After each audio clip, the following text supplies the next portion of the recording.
Good morning, Loveland. I'm Mike Meldon, and this is your Loveland Weekly Podcast, brought to you by Gina Dubell-Smith, eXp Realty, and Stone Pillar Farms. It is said that out of tragedy comes triumph, and the formation of the Loveland Legacy Foundation is the perfect example of that. I got to speak with Brian and Dan of the foundation to talk about its formation and its mission. We also got to talk about how they have become the hub here in helping many of Loveland's nonprofit organizations and helping out distinct areas of need in our town. Today is Monday, July 31st, 2023. All right, so I'm here with Dan and Brian. We're going to talk about the Loveland Legacy Foundation and their big fundraiser that's coming up here in September. Brian's going to talk to us a little bit about what the Loveland Legacy Foundation is, its mission, how it got started. What can you tell us about it? So you'll recall after the fire in 2017, the community really came together in support of all the businesses that were affected, all the people that were displaced, either living conditions, that were renting apartments down in downtown Loveland, or that couldn't work, right, because of business closures. And so there was a period of, 4 to 6 months where there was a number of fundraisers. A lot of monies were being raised to help those folks that were displaced. And as the businesses got back on their feet and as the plans came together to rebuild, there was money left over. And a number of the business owners that were involved decided to pay it forward and founded the Loveland Legacy Foundation. Awesome. So fast forward to, early 2018, Steve Mox, who was one of the founders, got a group together at the Oasis. We had a room at the Oasis Conference Center, and we sat down and decided, what did the future look like for the foundation? And we had amazing folks that had volunteered. We had some great help from a legal standpoint with one of the other founding members, Kevin Maloff, who set the guidelines down for the foundation, chartered us as a 501(c), and off we went. So, fast forward to today, as a foundation, we've given over $100,000 in grants. Wow. Over the last 5 years or so. It's crazy. I had to check my math because it's certainly that's a fairly large number. It is, and we feel like we're making a difference. But we've got big plans, and so essentially as we describe what it is that we do, we're a board that's made up of a lot of local folks who have had various backgrounds, either business or charitable backgrounds, and what we do is we try to find the needs in the community, and by some of those needs are very prevalent and very obvious, and I'll give you an example. The fire that happened in the apartments a little over a year ago. Right. Another example would be the troubles that a lot of people went through with COVID. Yeah. And so we're able to step up and help and find resources and make charitable grants to help those. But additionally, there's a lot of great, I'll call them startup, and maybe that's not fair, but there's a lot of great charities that have great missions, but really don't know how to fund themselves. And so what they're doing is they're doing great work in the community, but they either don't have the resources, don't have the experience to help fundraise. And we've found a lot of those, and we've been able to help them and help spark the good that they're doing by making charitable grants. So, I'd say it's, in essence, we act as a hub, if you will. We a lot of us, again, are in touch with the community, and we'll hear things, and so we get together, and there's not a lot of hierarchy at all. With a few phone calls or emails, we can get together and solve problems. So Yeah, very excited. I've been involved since day one. I know, Dan, I think you joined shortly after. Yep, it's been 3 years for me now, yeah.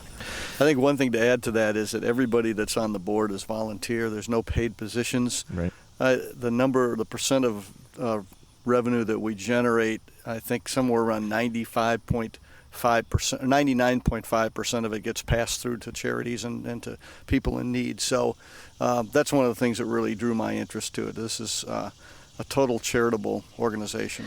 And that it's Loveland based. That's I don't know. Do you know of any other communities that have anything like this? In fact, there are, and some of them have been together, have been in force quite longer than us. Right. There's a community foundation in Westchester. Okay.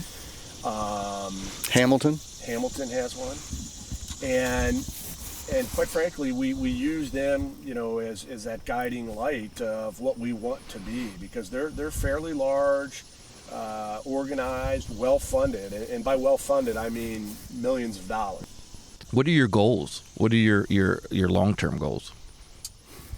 Well, we certainly want to continue the work we've been doing.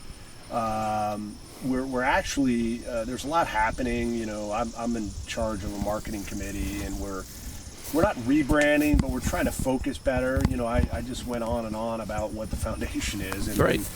As you well know, from a branding perspective, you ought to be able to explain the mission, more succinctly and tightly. And so, we're looking at tightening up the brand and what it is we do.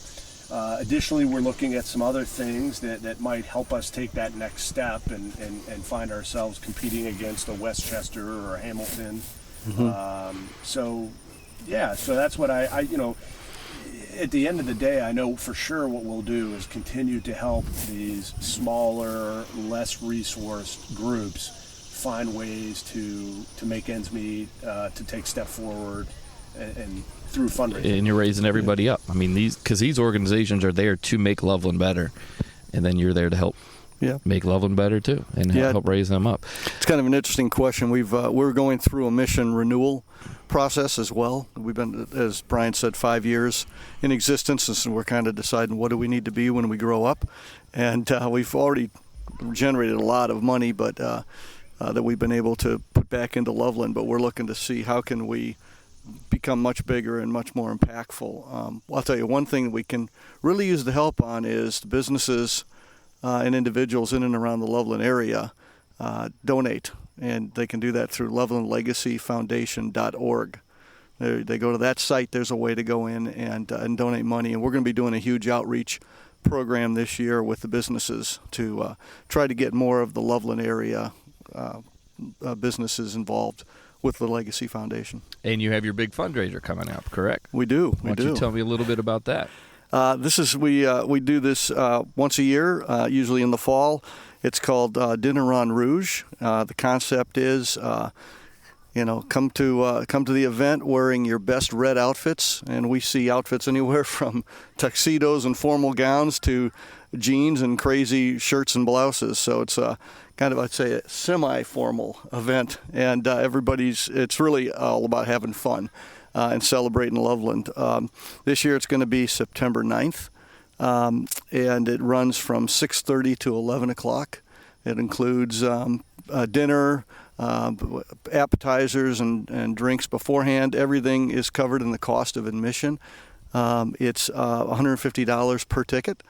If you have 8 other friends that you want to go with, you can buy a table and sit with everybody that you know real well.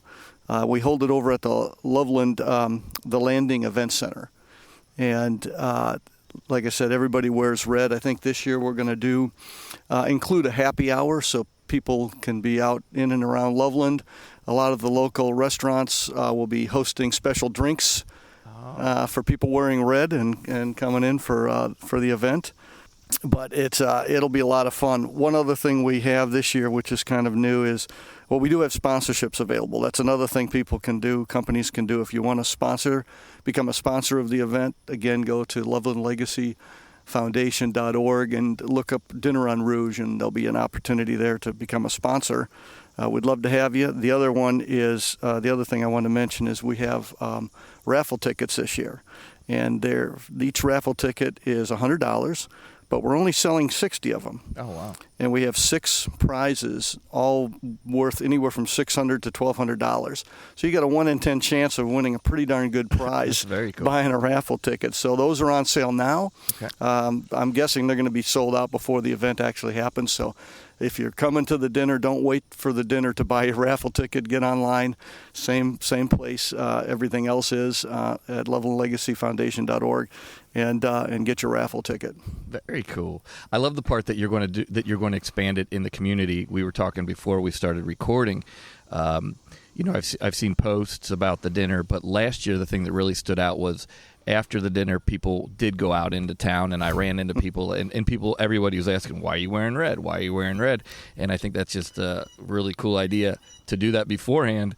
You're just spreading the message even more because it is cool to see everybody wearing that. It's not a Reds game, but you'll see some red jerseys there, though. I bet.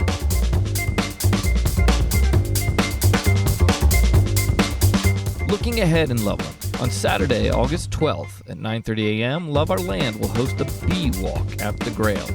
Come and learn all about the bees here in Loveland at one of the best spots around to find them, Grailville. Members are free with the coupon code MEMBER2023. Or you can get your ticket at loveourland.org. If you have any events you would like me to remind people about, please reach out to Mike at lovelandpod.com. We have something truly special here in Loveland. Thank you for listening, and have a great week. This episode was produced and engineered by On Brand Studios and recorded at the Grail in Loveland, a place like no other.